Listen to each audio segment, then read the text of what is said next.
दोस्तों, जैसा कि आप जानते हैं, लास्ट क्लास में हमने इनपुट एंड आउटपुट डिवाइसेस के बारे में डिस्कस किया था। आज की इस वीडियो में हम पढ़ने वाले हैं व्हाट इज़ मेमोरी। मेमोरी होती क्या है, मेमोरी के पार्ट्स क्या क्या होते हैं, मेमोरी के टाइप्स क्या क्या होते हैं, वो सारी चीज़ें आज की इस वीडियो में हम डिस्कस करने वाले हैं। अगर आप भी ट्रिपल सी, ओ लेवल या फिर किसी कॉम्पिटिटिव एग्ज़ाम्स की तैयारी कर रहे हो तो ये कंप्यूटर का एक ऐसा टॉपिक है जो लगभग हर बार पूछा जाता है, मोस्ट इम्पॉर्टेंट है, तो इसे आप ज़रूर अच्छे से पढ़िएगा। बाकी मैं आपको A to Z जानकारी देने वाला हूँ मेमोरी होती क्या है, तो आप इस वीडियो में एंड तक बने रहिए, आपको सारी चीज़ें अच्छे से समझ में आएंगी। तो चलिए दोस्तों, आज की ये शानदार वीडियो शुरू करते हैं। तो दोस्तों, सबसे पहले हम जान लेते हैं कि मेमोरी होता क्या है। तो मेमोरी कंप्यूटर का एक इम्पॉर्टेंट पार्ट है। जैसा कि आप जानते हो, मेमोरी क्या है, कंप्यूटर का एक आवश्यक अंग है, इम्पॉर्टेंट पार्ट है। अब जैसे आपके फ़ोन का ही एग्जांपल ले लेते हैं। आपके फ़ोन में फ़ोटोज़ एंड वीडियोज़ स्टोर रहते हैं, है ना, सेव रहते हैं, तो वो किसके ज़रिए रहते हैं, वो मेमोरी के द्वारा ही हैं, है ना। अगर मेमोरी ना हो तो क्या आप इन चीज़ों को स्टोर कर पाएंगे? बिल्कुल भी नहीं, है ना। तो इसीलिए मेमोरी क्या है, कंप्यूटर का एक इम्पॉर्टेंट पार्ट होता है जो कि आपके फ़ोटोज़, वीडियोज़, डॉक्यूमेंट्स, है ना, इंस्ट्रक्शंस, है ना, इन सबको क्या करता है, स्टोर करके रखता है। क्लियर है। तो कंप्यूटर में मेमोरी का प्रयोग डेटा और इंस्ट्रक्शन यानी डाटा और अनुदेशों को स्थायी और अस्थायी तौर पर संग्रहित करने के लिए किया जाता है। अभी मैंने यहाँ पर दो शब्दों का इस्तेमाल किया है, स्थायी और अस्थायी। ये बहुत ही बड़ा रोल प्ले करने वाला है, इसीलिए मैंने इसे अलग पेन से, डिफरेंट कलर के पेन से लिखा है, एंड ये आगे मैं आपको एक्सप्लेन करूँगा। अभी आप इतना याद रखें कि कंप्यूटर में मेमोरी का प्रयोग हम डेटा और इंस्ट्रक्शन को स्थायी और अस्थायी रूप से संग्रहित करने में करते हैं। क्लियर है। ताकि प्रोसेसिंग के दौरान या फिर प्रोसेसिंग के बाद हम उन्हीं चीज़ों का जो है आवश्यकता अनुसार हम प्रयोग कर सकें, इसलिए हम जो है स्टोर करके रखते हैं। समझ में आया? कंप्यूटर में मेमोरी होती है और उसमें हम करते क्या है, डेटा और इंस्ट्रक्शंस को संग्रहित करके यानी स्टोर करके रखते हैं, और दो तरीके से रखते हैं, यानी स्थायी और अस्थायी तौर पर हम संग्रहित करके रखते हैं यानी स्टोर करके रखते हैं। मैं यहाँ पर कुछ इंग्लिश के टर्म्स भी इस्तेमाल करता हूँ जिससे कि आपको समझाने में आसानी हो, है ना। ताकि प्रोसेसिंग के दौरान यानी आप प्रोसेसिंग कर रहे हो या फिर प्रोसेसिंग के बाद यानी प्रोसेसिंग हो चुकी हो, है ना, किसी समय आवश्यकता अनुसार हम उनका इस्तेमाल कर सकें, यानी जो डेटा और इंस्ट्रक्शन हमने स्टोर करके रखे थे उनका इस्तेमाल कर सकें। तो उम्मीद करता हूँ आपको ये चीज़ें समझ में आ गई होंगी। इसके बाद हम पढ़ लेते हैं, मेमोरी का प्रयोग प्रोसेसिंग के बाद प्राप्त परिणामों को संग्रहित करने के लिए भी किया जाता है। यानी कि मेमोरी को हम प्रयोग जो है प्रोसेसिंग के दौरान, मान लीजिए हमने कोई प्रोसेसिंग की, है ना, उसके बाद जो हमें रिजल्ट मिलेगा उस रिजल्ट को हम स्टोर करके रखने के लिए भी मेमोरी का इस्तेमाल करते हैं। क्लियर है? समझ में आ रहा है ना? बिल्कुल आ रहा होगा, काफ़ी आसान लैंग्वेज का इस्तेमाल कर रहा हूँ। एंड इसके बाद हमारा नेक्स्ट जो टॉपिक है, types of memory, parts of memory आगे हम पढ़ेंगे। अभी आप टाइप्स ऑफ मेमोरी की बात कर रहे हैं, तो मेमोरी के कितने टाइप्स होते हैं तो आप भी जानते हो, दो तरह की हमारी मेमोरी होती है ना। तो मेमोरी मुख्य रूप से दो प्रकार की होती है। कौन कौन सी? पहली आपकी होती है प्राथमिक मेमोरी, जिसे हम इंग्लिश में प्राइमरी मेमोरी कहते हैं। दूसरी हमारी होती है द्वितीयक मेमोरी, जिसे हम इंग्लिश में सेकेंडरी मेमोरी कहते हैं। अभी हम प्राइमरी मेमोरी के बारे में अच्छे से पढ़ेंगे, फिर हम सेकेंडरी मेमोरी के बारे में अच्छे से पढ़ेंगे। तो हमने हेडिंग डाल दिया प्राइमरी मेमोरी। अभी आप टेंशन ना लें, ये नोट्स आपको मैं टेलीग्राम पर प्रोवाइड कर दूंगा, स्क्रीनशॉट लेने की कोई ज़रूरत नहीं है ना। तो अब हम पढ़ लेते हैं भाई, प्राइमरी मेमोरी क्या होती है यानी प्राथमिक मेमोरी क्या होती है। तो प्राइमरी मेमोरी यानी वह मेमोरी यूनिट जो सीधे सेंट्रल प्रोसेसिंग यूनिट यानी सीपीयू से संपर्क रखता है यानी कनेक्ट रहता है। यानी ऐसी मेमोरी जो डायरेक्ट, है ना, जो डायरेक्ट सीपीयू से कनेक्ट हो, है ना, डायरेक्ट सीपीयू से कनेक्ट रहती है और हर समय कंप्यूटर से जुड़ा रहता है ना, हर समय क्या होगा, कंप्यूटर से कनेक्ट रहेगा। तो उसे हम क्या कहेंगे, प्राथमिक या मुख्य मेमोरी कहेंगे। इसी को हम मेन मेमोरी कहते हैं। क्लियर है? एंड इसके बाद हमने एक पॉइंट लिखा है, प्राथमिक मेमोरी सामान्यतः अस्थायी यानी वोलेटाइल मेमोरी होती है। यानी जो प्राथमिक मेमोरी होगी वो कैसी होती है, अस्थायी होती है। इसी को हम इंग्लिश में वोलेटाइल मेमोरी भी कहते हैं। अस्थायी का मतलब होता है परिवर्तनशील, जिसमें हम परिवर्तन कर सकते हैं। यानी वोलेटाइल का मतलब होता है टेम्प्रोरी, है ना, टेम्परेरी होती है ये, है ना, परमानेंट नहीं होती है। परमानेंट हमारी सेकेंडरी मेमोरी होगी, वो मैं आगे आपको बताऊँगा। अब देखिए इसका मतलब क्या होता है, जो हमने अस्थायी का इस्तेमाल किया है तो इसका मतलब क्या है, विद्युत सप्लाई बंद हो जाने पर, है ना, इसमें स्टोर डेटा समाप्त हो जाता है। यानी मान लीजिए हमने कंप्यूटर पे कुछ वर्क किया, मान लीजिए MS वर्ड में मैं कुछ डेटा बना रहा था, है ना, मैंने सेव नहीं किया फाइल को, तो होगा क्या, वो जो है अगर सप्लाई कट हो जाती है तो वो सारा का सारा जो मैंने काम किया है वो समाप्त हो जाएगा, है ना, डिलीट हो जाएगा, वो मुझे नहीं मिल पाएगा। तो इसीलिए बोलते हैं इसे ये अस्थायी प्रकार की मेमोरी होती है। क्लियर, समझ में आया। इसके बाद हमने एक और पॉइंट लिखा है जो कि यहाँ पर आपको समझना ज़रूरी है। प्राथमिक मेमोरी अनेक छोटे छोटे भागों में बटी रहती है ना। जो प्राथमिक मेमोरी होगी, प्राइमरी मेमोरी, वो छोटे छोटे पार्ट्स में डिवाइड होती है जिन्हें लोकेशन या सेल कहते हैं। ये मैंने यहाँ पर बनाया भी है डायग्राम आपको समझाने के लिए। ये आप देख रहे हैं 0 1 2 3 4, है ना, ये क्या है आपके सेल्स हैं। ये आप देख रहे हैं ना, ये सेल होते हैं, है ना। और इन्हीं को हम क्या कहते हैं, एड्रेस या लोकेशन कहते हैं। क्या कहते हैं, एड्रेस या लोकेशन कहते हैं। और ये हमारे 1 बाइट बनते हैं, है ना। तो ये हमारे क्या है, मेमोरी के सेल हैं। तो ये आपको समझ में आना चाहिए कि जो हमारी प्राथमिक मेमोरी होती है ना, वो छोटे छोटे पार्ट्स में डिवाइड होती है, छोटे छोटे भागों में बटी रहती है। एंड इन सेल में ही क्या होता है, डेटा स्टोर होता है। और इनको हम क्या कहते हैं, एड्रेस या लोकेशन कहते हैं। क्लियर है, समझ में आ रहा है, बिल्कुल आ रहा होगा। इसके बाद हमारा नेक्स्ट पॉइंट है प्राथमिक मेमोरी को गति। जो प्राथमिक मेमोरी होती है ना, इसकी गति कैसी होती है, तीव्र होती है, यानी कि बहुत फास्टली इसमें जो है डेटा को स्टोर किया जा सकता है। प्राथमिक मेमोरी की गति कैसी होती है, तीव्र होती है, पर इसकी जो है स्टोरेज क्षमता सीमित होती है ना। जो इसमें स्टोर करने की कैपेसिटी होगी वो क्या होगी, लिमिटेड होगी, है ना, सीमित होगी। तथा कीमत क्या होगी, अधिक होगी। इसकी जो कॉस्ट होती है वो काफ़ी महंगी ये मेमोरी मिलती है ना। तो ये प्राइमरी मेमोरी होती है। तो प्राथमिक मेमोरी की गति तो तेज़ होगी, है ना, वो बहुत ही फास्ट होगी। और इसकी स्टोरेज जो कैपेसिटी होगी वो भी लिमिटेड होगी, और ये महंगी भी होगी। तो ये भी आपको पता होना चाहिए। इसके बाद है रजिस्टर, है ना। रजिस्टर, कैश मेमोरी, रैम, रोम आदि प्राथमिक मेमोरी के उदाहरण। ध्यान से समझिएगा, जो रजिस्टर है या फिर कैश मेमोरी है या फिर रैम या फिर रोम, ये सभी क्या हैं, ये सभी प्राथमिक मेमोरी के उदाहरण हैं। आपसे एग्जाम में पूछा जाता है कि रैम किस प्रकार की मेमोरी है, प्राथमिक द्वितीयक किस तरह से दे देगा। तो आप ध्यान रखेंगे ये हमारी प्राथमिक मेमोरी के उदाहरण है। रजिस्टर हो, कैश मेमोरी हो, रैम हो, रोम हो, तो ये सभी क्या है, ये हमारे प्राथमिक मेमोरी के उदाहरण हैं। तो ये आपको अच्छे से समझ में आना चाहिए। क्लियर है। इसके बाद है लोकेशन में डेटा या फिर डाटा संग्रहित करने को राइट कहते हैं। क्या कहते हैं, राइट। राइट मतलब आप अगर किसी डेटा को संग्रहित यानी स्टोर कर रहे हो तो उसे हम राइट कहेंगे, है ना। राइट मतलब लिखना। एंड इसके बाद लोकेशन से डेटा प्राप्त करने को, है ना, लोकेशन से आप डेटा प्राप्त कर रहे हो यानी पढ़ रहे हो, उसको हम क्या कहेंगे, रीड कहेंगे। क्या कहेंगे, रीड कहते हैं। समझ में आया।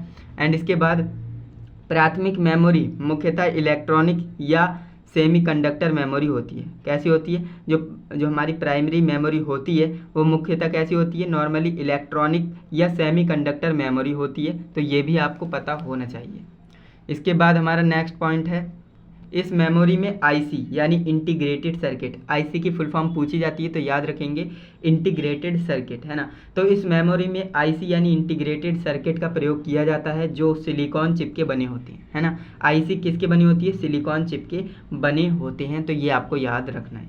नोट में आपको ध्यान रखना है कि जो आईसी है ना, आईसी इंटीग्रेटेड सर्किट, इसका खोज किसने की थी, इसका आविष्कार किसने किया था, तो जे.एस. किल्वी, है ना। जे.एस. किल्वी ने आईसी की खोज की थी, ये आपको याद रखना है। सिलिकॉन चिप जो मुख्यतः गैलियम आर्सेनिक के बने होते हैं, है ना, आर्सेनाइड के बने होते हैं। तो नोट आपको याद रखना है कि आईसी की खोज जे.एस. किल्वी ने की थी। और सिलिकॉन चिप किसके बने होते हैं, जो हमने यहाँ पर सिलिकॉन चिप एक टर्म यूज़ करी है ना, इसकी बात कर रहे हैं कि सिलिकॉन चिप किसके बने होते हैं, है ना। तो आईसी तो सिलिकॉन चिप के बने होंगे, और सिलिकॉन चिप किसके बने होते हैं, गैलियम आर्सेनाइड के बने होते हैं। ये काफ़ी डेप्थ चीज़ें बता रहा हूँ एंड यहीं से क्वेश्चन बनता है। तो इन चीज़ों को आप याद रखें, इग्नोर बिल्कुल भी ना करें। तो समझ में आ रहा है ना। इसके बाद अब हम आ जाते हैं सेकेंडरी मेमोरी पर यानी द्वितीयक मेमोरी पर।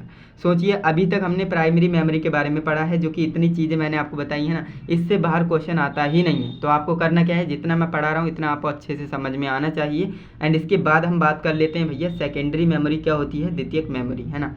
तो वह मेमोरी जो कंप्यूटर सिस्टम के बाहर स्थित होती है ना। ऐसी मेमोरी जो कंप्यूटर सिस्टम के बाहर स्थित हो उसे हम द्वितीयक या सहायक मेमोरी भी कहते हैं। क्या कहते हैं, द्वितीयक मेमोरी या फिर सेकेंडरी मेमोरी भी कहते हैं। समझ में आया। यानी अगर कंप्यूटर के जो सीपीयू होता है ना, उससे जो कनेक्ट मेमोरी होती है वो तो हमारी प्राइमरी मेमोरी होगी, लेकिन कंप्यूटर के बाहर जो स्थित होगी ना, उसे हम क्या कहेंगे, सेकेंडरी मेमोरी या फिर सहायक मेमोरी कहेंगे। क्लियर है। द्वितीयक मेमोरी सामान्यतः नॉर्मली स्थायी यानी परमानेंट मेमोरी होती है। इसका मतलब क्या है, जैसा कि मैंने आपको बताया स्थायी और अस्थायी, जो मैंने दो शब्दों का इस्तेमाल किया था, मैंने आपको बताया था इनका बहुत बड़ा रोल है। तो यही रोल है कि प्राथमिक मेमोरी हमारी अस्थायी रूप की मेमोरी होती है, द्वितीयक मेमोरी हमारी स्थायी प्रकार की मेमोरी होती है। तो ये मैं आपको समझाना चाह रहा था, तो समझ में आ गया होगा आपको। जो प्राथमिक मेमोरी है, जो हमारी प्राथमिक मेमोरी है वो हमारी वोलेटाइल, यानी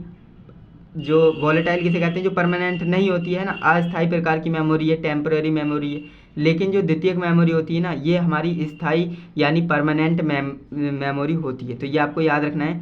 अपरिवर्तनशील, अस्थायी, स्थायी का मतलब होता है अपरिवर्तनशील, जिसमें हम कुछ भी चेंजेस नहीं कर सकते, है ना। तो ये आपको समझ में आया। नॉन वोलेटाइल भी इसे बोला जाता है। तो जितनी भी टर्म मैंने यहाँ पर डिफरेंट पेन से लिखी ना, वो इम्पोर्टेंट है, वहीं से क्वेश्चन बनता है। समझ में आया।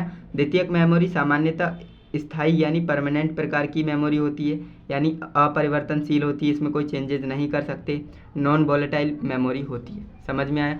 इसके बाद हमारा नेक्स्ट पॉइंट है, द्वितीयक मेमोरी में डेटा और सूचनाओं को बड़ी मात्रा में संग्रहित करने के लिए प्रयोग किया जाता है। यानी जो सेकेंडरी मेमोरी है, इसका उपयोग हम क्यों करते हैं, ज़्यादा डेटा को, है ना, हमारे पास मान लीजिए बहुत ज़्यादा डेटा है, तो अगर हम उसे सेव करना चाहते हैं कहीं पर, है ना, स्टोर करके रखना चाहते हैं, तो प्राइमरी मेमोरी में तो करेंगे नहीं, क्योंकि वो हमारी अस्थायी रूप की है ना, वो हमारा डेटा उड़ा सकती है। तो हम करेंगे क्या, सेकेंडरी मेमोरी का इस्तेमाल करेंगे, उसमें डेटा को स्टोर किया जा सकता है ना। ज़्यादा मात्रा में डेटा हो तो हम सेकेंडरी मेमोरी का इस्तेमाल करते हैं।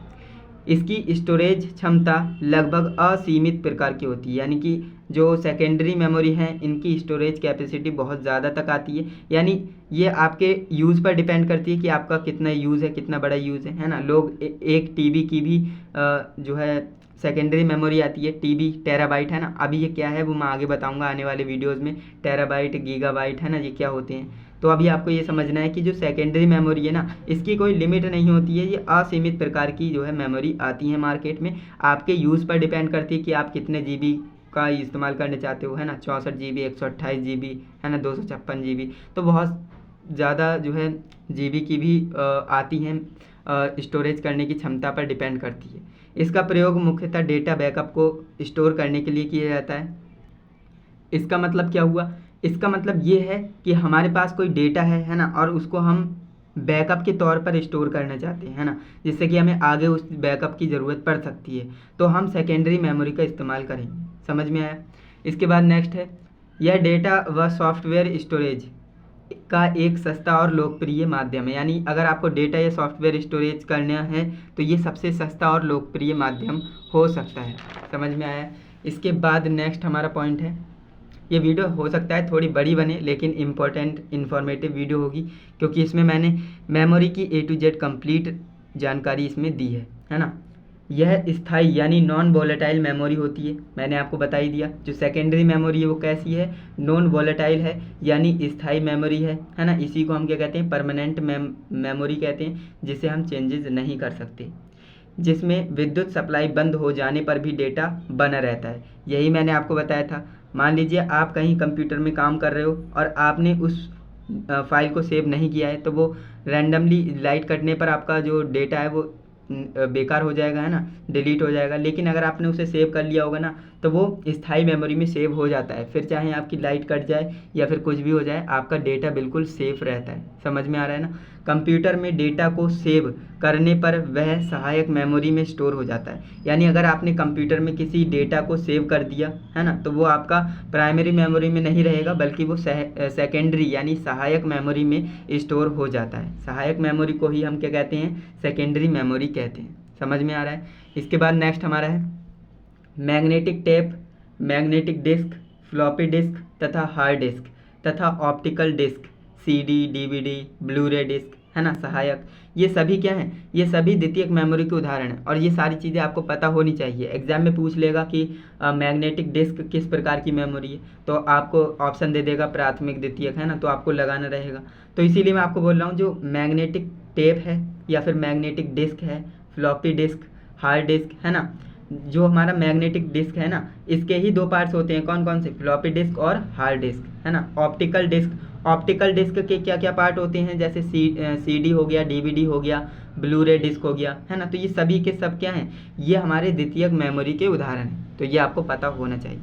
इसके बाद ये आपको याद रखना है, जो कि एक्स्ट्रा नॉलेज के लिए आपको हो रहा है ना। स्थाई और अस्थाई मेमोरी यानी नॉन वोलेटाइल मेमोरी और वोलेटाइल मेमोरी क्या होती है, तो ये भी आपको पता होना चाहिए। वह मेमोरी यूनिट जिसमें विद्युत सप्लाई बंद हो जाने पर भी डेटा बना रहता है ना, तो उसे हम स्थिर या स्थाई मेमोरी कहते हैं, जिसे हम नॉन वोलेटाइल मेमोरी कहते हैं। इसके बाद जिस मेमोरी यूनिट में विद्युत सप्लाई बंद हो जाने पर संग्रहित डेटा नष्ट हो जाता है ना, यानी ख़त्म हो जाएगा, तो उसे हम क्या कहेंगे, अस्थिर यानी अस्थाई मेमोरी कहेंगे, और इसी को हम वोलेटाइल मेमोरी कहते हैं। समझ में आ रहा है? ये मैंने इसलिए लिख दिया है यहाँ पर जिससे कि आपको अच्छे से समझ में आ जाए, क्योंकि ये चीज़ें आपको पता होनी चाहिए। इसके बाद नेक्स्ट हमारा पॉइंट है, सामान्यतः प्राथमिक मेमोरी अस्थाई होती हैं, जबकि सहायक मेमोरी जो सेकेंडरी मेमोरी है, द्वितीयक मेमोरी, वो स्थायी प्रकार की मेमोरी होती है। तो ये आपको याद रखना है, जो प्राइमरी मेमोरी होगी वो हमारी अस्थाई यानी टेम्परेरी मेमोरी होगी, जबकि जो हमारी द्वितीयक मेमोरी होगी वो हमारी परमानेंट यानी नॉन वोलेटाइल मेमोरी होगी। क्लियर है? समझ में आ गया। एंड इसके बाद एक मेमोरी का एक्सेप्शन है, ये भी आपको पता होना चाहिए, इसीलिए मैंने इसे नोट्स में इंक्लूड किया है। तो मेमोरी का एक एक्सेप्शन है, नोट में लिखा है, ध्यान से समझिएगा, कंफ्यूज नहीं होना है ना। रोम, जो रोम होता है ना, रोम, ये ROM वाला रोम है ना, ROM, इसकी बात कर रहा हूँ मैं, रोम है ना, रोम। तो ये क्या है, इसकी फुल फॉर्म सबसे पहले याद रखिए, रोम की फुल फॉर्म होती है रीड ओनली मेमोरी। क्या होती है? Read only memory. तो कह रहा है कि रोम जो है ना, इसका एक अपवाद होता है ना। अपवाद क्या है? यह एक स्थायी प्राथमिक मेमोरी है ना। इसका मतलब ये है कि रोम हमारी क्या है, मैंने आपको बताई थी प्राथमिक मेमोरी है। रोम क्या है? रोम आपकी एक प्राथमिक मेमोरी है। और मैंने आपको क्या बताया था, प्राथमिक मेमोरी कैसी होती है? अस्थाई, है ना। यही तो मैंने आपको बताया था, अस्थाई होती है। लेकिन यही इसमें एक्सेप्शन होता है, यानी रोम हमारी प्राथमिक मेमोरी तो है, लेकिन अस्थाई मेमोरी नहीं है, बल्कि स्थाई मेमोरी है। कैसी है? स्थाई मेमोरी है। यही एक एक्सेप्शन है। तो इसे आपको याद रखना पड़ेगा कि जो रोम है ना, रोम हमारी प्राथमिक मेमोरी तो है, लेकिन ये हमारी अस्थाई मेमोरी नहीं है, बल्कि स्थाई मेमोरी है ना। यानी परमानेंट मेमोरी है, नॉन वोलेटाइल मेमोरी है। तो ये आपको याद रखना है, जो कि यहाँ पर मैंने आपको समझा दिया, वरना आप कंफ्यूज होते कि आप बता रहे हो कि रोम जो हमारी प्राथमिक मेमोरी है तो ये अस्थाई होनी चाहिए, लेकिन ऐसा नहीं है। ये एक एक्सेप्शन होता है ना। जो रोम है वो प्राथमिक मेमोरी तो है, लेकिन ये स्थायी प्रकार की मेमोरी है, यानी परमानेंट मेमोरी होती है। समझ में आ गया? बिल्कुल आ गया होगा। अब इसके बाद हमारा नेक्स्ट जो पॉइंट है उसे समझ लेते हैं।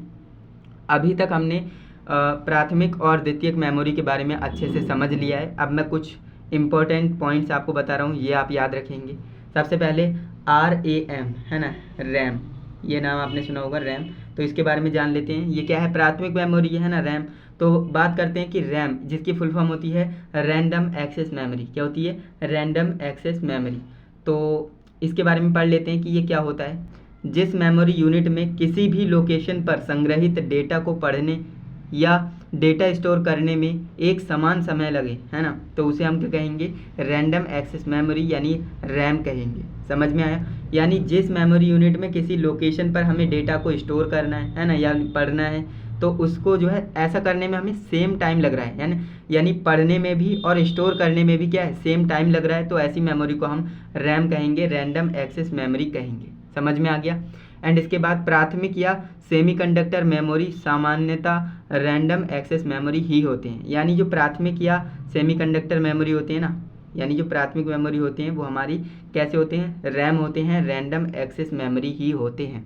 समझ में आ रहा है? बिल्कुल। इसके बाद हमारा नेक्स्ट पॉइंट होने वाला है सिक्वेंशियल एक्सेस मेमोरी, है ना।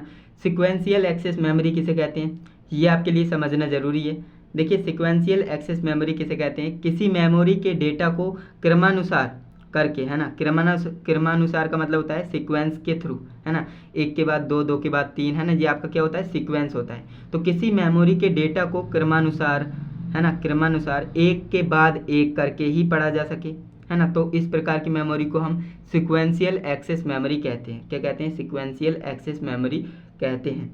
समझ में आया? अभी मैं आपको एग्जाम्पल के थ्रू समझाऊंगा। जैसे कि मैग्नेटिक टेप हो गया, है ना, ये आपका क्या है? सिक्वेंशियल एक्सेस मेमोरी का एक उदाहरण है, मैग्नेटिक टेप। मैग्नेटिक टेप आपने देखा होगा, उसमें अगर गाने भरे हुए होते हैं तो आपको करना क्या होता है, पहले आपको पहला गाना सुनना है ना। पहला गाना आपने कंप्लीट सुन लिया, इसके बाद ही आप दूसरा गाना सुन पाएंगे, है ना। अगर मान लीजिए आप पहला गाना आधा सुन लिया, आप चाह रहे हैं कि मैं दूसरा गाना सुनना चाहता हूँ, या फिर आप डायरेक्ट चौथा गाना सुनना चाहते हैं, तो ऐसा नहीं हो सकता। आपको बारी बारी करके ही सारे गाने सुनने होंगे। तो इसमें यही बोला जाता है कि इसमें सीक्वेंस होता है।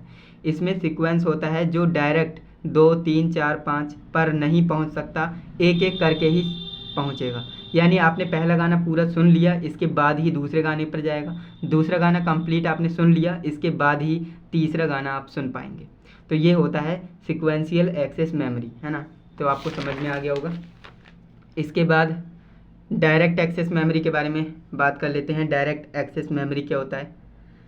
तो देखिए, डायरेक्ट एक्सेस मेमोरी किसे कहते हैं? किसी मेमोरी के डेटा को सीधे पढ़ा जा सके, है ना, सीधे पढ़ा जा सके, उसे हम डायरेक्ट एक्सेस मेमोरी कहते हैं। सीधे पढ़ा जा सके का मतलब होता है कि डायरेक्ट आपका मन किया चौथा गाना सुनने का, तो आपने चौथा सुन लिया, है ना। पाँचवा तो आपने पाँचवा डायरेक्ट सुन लिया, तो इसे हम कहते हैं direct access memory. Floppy disk, hard disk, CD, DVD तथा Blu-ray disk direct access memory के उदाहरण हैं। तो ये भी आपको पता होना चाहिए कि डायरेक्ट एक्सेस मेमोरी के क्या क्या उदाहरण हो सकते हैं। इसमें कोई भी सीक्वेंस नहीं होता है, हम डायरेक्ट किसी भी गाने को सुन सकते हैं। मान लीजिए आपके फ्लॉपी डिस्क में या हार्ड डिस्क में कोई गाना गाने भरे रखे हैं, और आप जो है सीक्वेंस से नहीं सुनना चाहते, आप डायरेक्ट तीसरा गाना सुनना चाहते हो या फिर पाँचवा गाना डायरेक्ट सुनना चाहते हो, तो आप डायरेक्ट सुन सकते हो, कोई दिक्कत वाली बात नहीं है। तो इसीलिए हम इसे डायरेक्ट एक्सेस मेमोरी कहते हैं। एंड सिक्वेंशियल एक्सेस के बारे में मैंने आपको बता ही दिया। इसमें क्या होता है, बारी बारी करके ही सुनते हैं हम गाने, है ना। तो पहला सुन लिया, फिर दूसरा, फिर तीसरा, फिर चौथा, है ना, इस तरह से चलता है। यानी एक सीक्वेंस मैटर यहाँ पर करता है।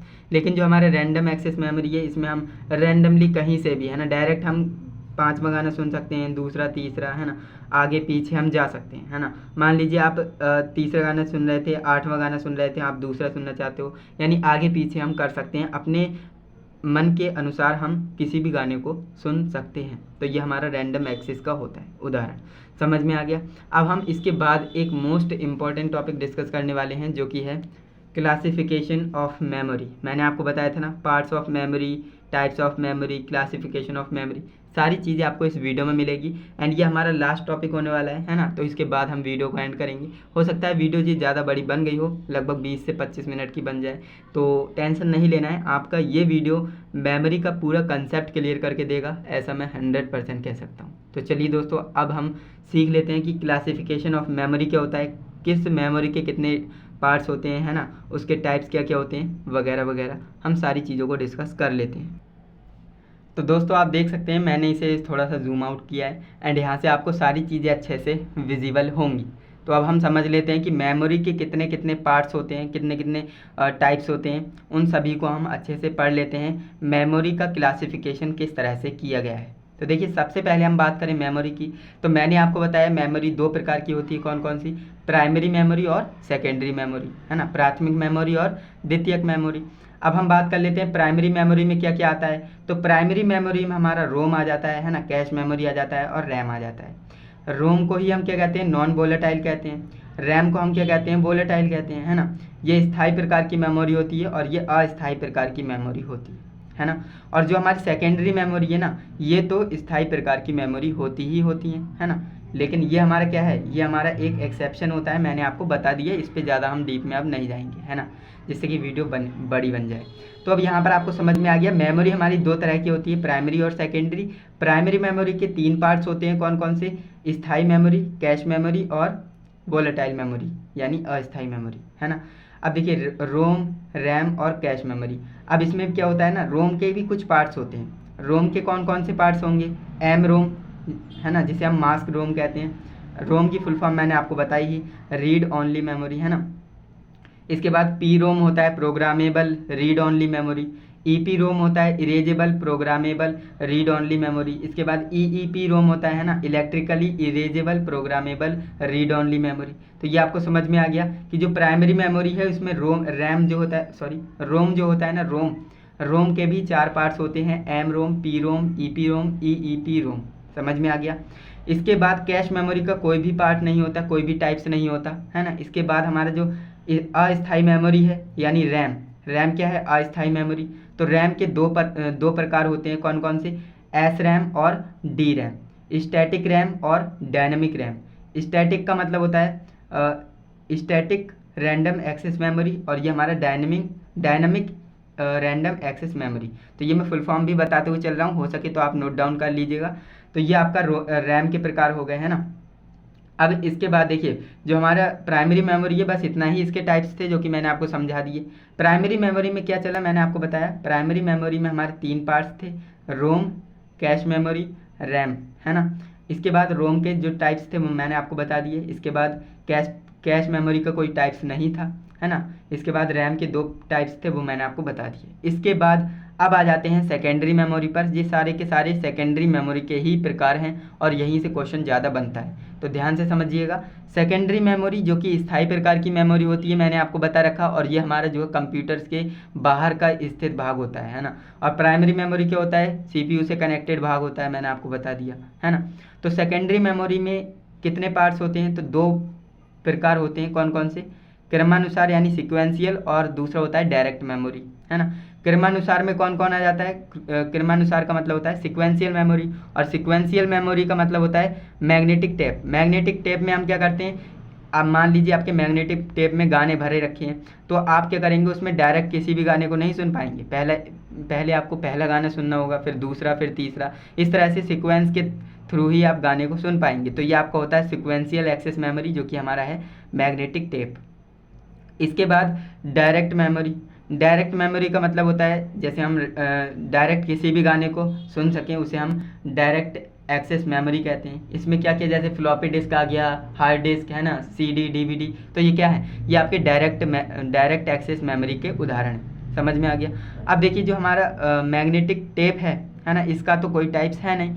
जो हमारा डायरेक्ट वाली मेमोरी होती है ना, डायरेक्ट एक्सेस मेमोरी, जैसे कि हमारा फ्लॉपी डिस्क हो गया, सीडी, डीवीडी, है ना, ये सारे के सारे जो हमारे डायरेक्ट एक्सेस मेमोरी होती हैं। और इसके भी कुछ पार्ट्स होते हैं, जैसे कि इसका पार्ट हो गया पहला मैग्नेटिक डिस्क, है ना, फिर आपका ऑप्टिकल डिस्क हो गया, फिर इलेक्ट्रॉनिक स्टोरेज डिवाइस हो गया। तो अब इन तीनों के बारे में चर्चा कर लेते हैं। जो मैग्नेटिक डिस्क है ना, मैग्नेटिक डिस्क के 2 प्रकार होते हैं, कौन कौन से? हार्ड डिस्क होता है और फ्लॉपी डिस्क होता है। ध्यान से समझिएगा। जो मैग्नेटिक डिस्क है, इसके 2 प्रकार होते हैं, हार्ड डिस्क और फ्लॉपी डिस्क। हार्ड डिस्क के भी 3 पार्ट्स होते हैं, कौन कौन से? जिप डिस्क, डिस्क पैक और विंचेस्टर डिस्क। लेकिन जो फ्लॉपी डिस्क है, इसका आगे कोई भी और पार्ट टाइप्स नहीं होते हैं ना। तो जो हार्ड डिस्क है, इसके 3 टाइप्स होते हैं, जिप डिस्क, डिस्क पैक और विंचेस्टर डिस्क। तो ये आपको याद रखना है। एंड इसके बाद फ्लॉपी डिस्क का कोई टाइप नहीं होता है। इसके बाद ऑप्टिकल डिस्क, है ना। ऑप्टिकल डिस्क किसका टाइप था? डायरेक्ट एक्सेस मेमोरी का टाइप था। और ऑप्टिकल डिस्क के भी कुछ टाइप्स होते हैं, जैसे कि यहाँ पर 6 टाइप्स मैंने लिख रखे हैं, आई होप आपको दिख रहे होंगे। CD, CDR/W, है ना, DVD, BRD, HVD। तो ये आपके सारे के सारे क्या हैं? ऑप्टिकल डिस्क के एग्जाम्पल्स हैं, यानी ऑप्टिकल डिस्क के टाइप्स हैं। तो ये आपको समझ में आ गया होगा। एंड इसके बाद जो हमारा इलेक्ट्रॉनिक स्टोरेज डिवाइस था, इसके भी 2 प्रकार होते हैं, कौन कौन से? फ्लैश मेमोरी और मेमोरी कार्ड। जो हमारा इलेक्ट्रॉनिक स्टोरेज डिवाइस था, इसके भी 2 प्रकार होते हैं, फ्लैश मेमोरी और मेमोरी कार्ड। लेकिन इसके आगे कोई भी टाइप नहीं होते। तो समझ में आ गया। यानी कि यहाँ पर मैंने जो ये चार्ट आपको प्रोवाइड किया है ना, ये मोस्ट इंपॉर्टेंट चार्ट हो जाता है, तो इसे आपको अच्छे से समझना होगा। मेमोरी आपकी 2 तरह की होती हैं, प्राइमरी मेमोरी और सेकेंडरी मेमोरी। इनको अच्छे से मैंने एक्सप्लेन किया। फिर इसके टाइप्स के बारे में बताया, है ना। इसके टाइप्स आपके 3 होते हैं, रैम, रोम और कैश मेमोरी। इनके टाइप्स के बारे में पढ़ा। फिर हमने सेकेंडरी मेमोरी को समझा कि सेकेंडरी मेमोरी के कितने टाइप्स होते हैं, सिक्वेंशियल और डायरेक्ट, है ना। फिर इनके भी टाइप्स के बारे में अच्छे से समझा। तो ये आपका चार्ट बहुत ही ज़्यादा इंपॉर्टेंट है। तो अगर आप इसका स्क्रीनशॉट लेना चाहें तो ले सकते हैं, अदरवाइज मैंने आपको बता ही दिया कि ये सारे के सारे नोट्स आपको कहाँ पर मिलेंगे, टेलीग्राम चैनल पर मिलेंगे, वो भी बिल्कुल फ्री ऑफ कॉस्ट, है ना। तो अगर आपने अभी तक टेलीग्राम चैनल को सब्सक्राइब नहीं किया है, यानी ज्वाइन नहीं किया है, तो कर लेना। वहाँ पर आपको काफ़ी सारे नोट्स मिलते रहते हैं, तो वहाँ से आप इन्हें डाउनलोड कर सकते हैं एंड अपनी पढ़ाई कर सकते हैं। तो आज की इस वीडियो में आपने देखा जो हमारा मेमोरी था, मेमोरी के बारे में काफ़ी सारी चीज़ों को हमने डिस्कस किया है। अब आगे आने वाली वीडियोस में मैं आपको क्या पढ़ाने वाला हूँ। अभी तक मैंने आपको मेमोरी का ओवरव्यू दे दिया कि क्या क्या है। अब हम पढ़ने वाले हैं रोम के बारे में कंप्लीट इन्फॉर्मेशन, रैम के बारे में कंप्लीट इन्फॉर्मेशन, है ना। ये सारी की सारी मेमोरीज़ के बारे में कंप्लीट इन्फॉर्मेशन मैं आपको देने वाला हूँ। तो आगे आने वाली वीडियोस देखना चाहते हो तो चैनल से जुड़ जाइए, सब्सक्राइब कर लीजिएगा और ऑल नोटिफिकेशन ज़रूर सेलेक्ट करिए, जिससे कि आने वाली वीडियोस की नोटिफिकेशन आपको मिल पाए टाइम टू टाइम एंड आप सभी वीडियोस को देख पाएँ। तो आज की ये वीडियो पसंद आई है तो वीडियो को लाइक करें एंड अपने दोस्तों के साथ शेयर ज़रूर करें एंड एक प्यारा सा कमेंट करें हमें मोटिवेशन के लिए। तो चलिए दोस्तों, आज के लिए बस इतना ही। मिलते हैं नेक्स्ट इंटरेस्टिंग इन्फॉर्मेटिव वीडियो के साथ। तब तक के लिए जय हिंद, वंदे मातरम।